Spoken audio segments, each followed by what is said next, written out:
Et aujourd'hui, je vous présente le thé matcha moringa. C'est un mélange de thé matcha et de moringa.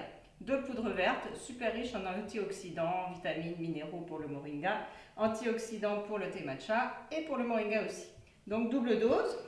Et ce mélange, il est plus doux que le moringa seul, donc il est plus adapté aux boissons chaudes. Et vous pouvez faire du moringa latte ou du matcha moringa latte, si on pourrait dire. Chaud ou froid, c'est une super boisson pour commencer la journée super en forme. Et c'est très doux, très gourmand, avec du lait d'amande par exemple. Donc je vous propose de mettre une cuillère à café bien bombée. C'est pour une personne. Voilà. Ensuite, vous prenez votre dose de petit déjeuner. Si c'est pour une personne, une tasse pour une grosse cuillère à café, c'est parfait.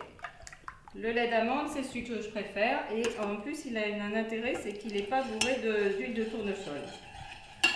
Donc, vous mélangez bien. Il n'y a pas trop de problème pour mélanger quand on va chauffer. Voilà, le moringa se mélange assez mal dans les liquides frais, mais dans les liquides chauds, c'est beaucoup plus facile.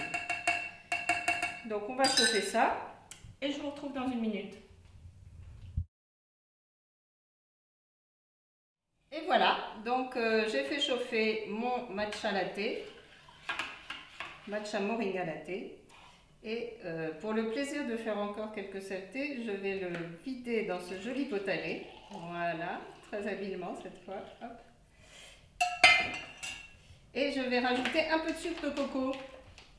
Le sucre de fleur de coco, il a un très bas index glycémique, comme vous savez tous. Et il sucre un peu moins, mais il est meilleur pour la santé. Sinon, moi j'adore le sirop d'érable aussi.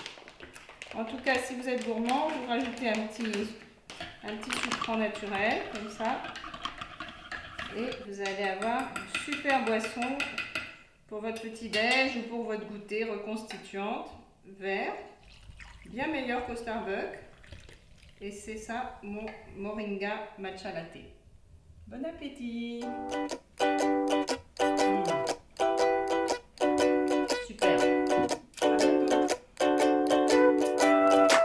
Si vous avez aimé la vidéo, n'hésitez pas à mettre un pouce bleu, à la partager et à vous abonner à la chaîne si ce n'est pas déjà fait. Vous pouvez aussi me suivre sur Instagram et sur Facebook. À côté de ça, je serais curieuse de connaître vos recettes préférées au moringa. N'hésitez pas à les partager en commentaire. Et pour acheter votre moringa, rendez-vous sur moringaenco.com, mon site dont le lien est en description. À bientôt pour de nouvelles vidéos.